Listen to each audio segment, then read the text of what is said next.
2019년도 10월에 이 태극기 부대에서 연설한 것을 보니까 그 장면을 보니 완전히 극우 정치인입니다. 문재인 대통령을 향해서 독재자, 중증 치매한 자, 정신 나간 대통령, 차마 입에 담기 어린 광기 어린 막말 선동을 합니다. 극우 정치인 오세훈 후보의 등장과 함께 광기 어린 태극기 부대의 광화문 도심 활극이 벌써부터 걱정됩니다. 오세훈 후보와 관련해서 우선 한 말씀 드리겠습니다.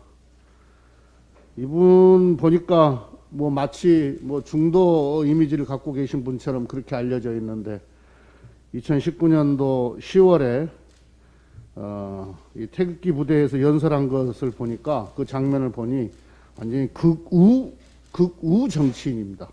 MB 아바타를 넘어서서 극우 정치인입니다. 2009년 10월일 텐데요. 정광훈이 주도하는 태극기 부대 집회에 참석해서 문재인 대통령을 향해서 독재자, 중증 치매 환자, 정신 나간 대통령, 차마 입에 담기 어린 광기 어린 막말 선동을 합니다. 기회 되시면 그 유튜브 한번 보시기 바랍니다.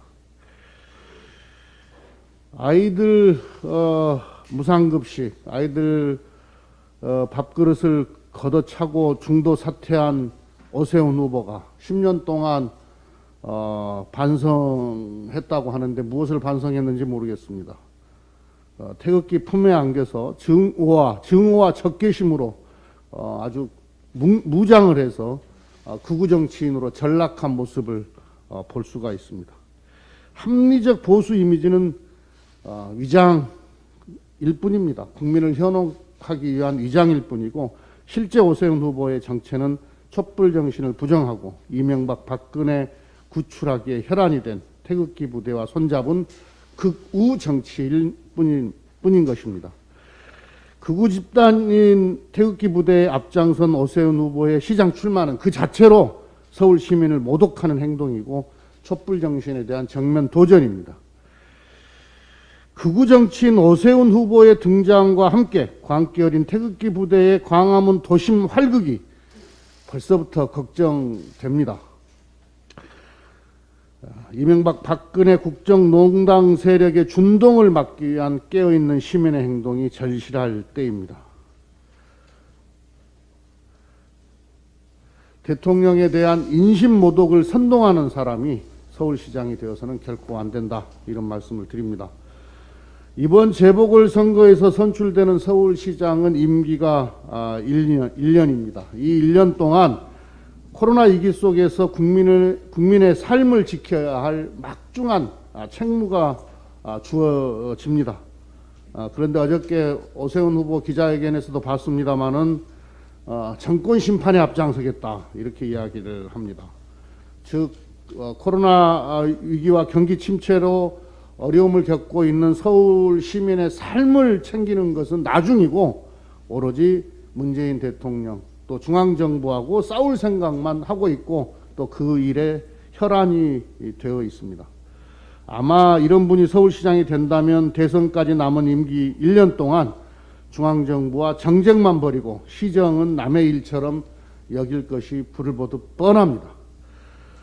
지금 서울에 필요한 시장은 중앙정부와 잘 협력해서 코로나 위기를 극복하고 민생 회복에 전념할 사람입니다. 문재인 대통령과 싸움만 할 이런 한풀이 시장이 아니라 시정을 안정적으로 이끌면서 서울의 미래 전환을 이끌 사람이 서울시장이 되어야 한다는 이야기입니다. 더불어민주당 박영선 후보는 시정의 연속성을 이어가면서 중앙정부와 슬기롭게 협력해서 남은 1년 동안 민생을 챙기고 새로운 서울의 미래 비전을 보여드릴 거라는 말씀을 드립니다. 박형준 후보와 관련해서도 한 말씀 안 드릴 수가 없습니다. 박형준 후보의 투기 의혹은 정말 해도 너무합니다. 차도남이 아니고 까도남이라고 누가 그러던데요. 아주 MB 아바타답게 엽기적인 수준의 비리 의혹이 연일 보도되고 있습니다.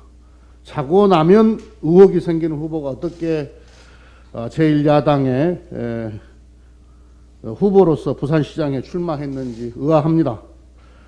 어제 의혹의 복마전 박형준 후보와 관련한 의혹이 또 하나 늘어났습니다.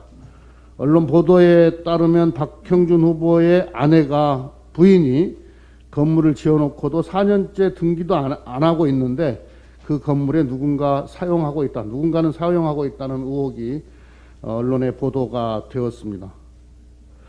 2017년에 준공한 건물을 4년씩이나 등기를 미루고 미등기 상태에서 15억에 팔겠다고 내놨다고 하는데 도무지 이해가 가지 않습니다. 박형준 후보 측은 단순한 실수라며 서둘러 등기하고 재산 신고를 하겠다 이렇게 하는데 어떻게 수억 원짜리 또는 십수억 원짜리 건물을 등기도 안 하고 재산 신고도 누락하는 게 어떻게 단순 실수인지 아무리 이해를 해보려고 해도 도대체 이해가 가지를 않습니다. 정말 어처구니 없는 변명입니다. 허위 재산 신고는 당선 무효형에 이를 수 있는 중대한 공직선거법 위반이기도 합니다. 박형준 후보가 실수라고 변명한다고 해서 그건 믿을 국민 아무도 없습니다. 뭔가 이게 지금 사연이 있는 겁니다. 이렇게 건물 준공해놓고 등기도 안 하고 재산 신고에 누락했다라고 하는 것은 뭔가 지금 이유가 있는 겁니다. 아마 곧 가려질 거라고 봅니다. 불법을 가려보겠다고 거짓 해명하고 있다, 거짓말을 하고 있다. 이건 또 공직에 나가려고 하는 분, 또 더구나 고위공직에 나가려고 하는 분의 인식에 있어서는 더 큰 문제입니다. 박형준 후보는 그동안 의혹이 제기될 때마다 난 모른다 이런 모르쇠 변명으로 일관을 해왔는데요. 마치 이명박 MB 전 대통령이 모른다, 기억이 안 난다 이렇게 아주 우기는 오리발 정치를 그대로 답습하는 것 같고, 그러나 그러한 행태는 부산에서는 결코 통하지 않을 것입니다. 박형준 후보는 이제 부산 시민 앞에서 선거운동을 할 게 아니라 사법기관의 수사부터 받아야 하는 것이 아닌지 그런 의문까지 듭니다. 더 이상 부산 시민을 부끄럽게 하지 말기 바랍니다.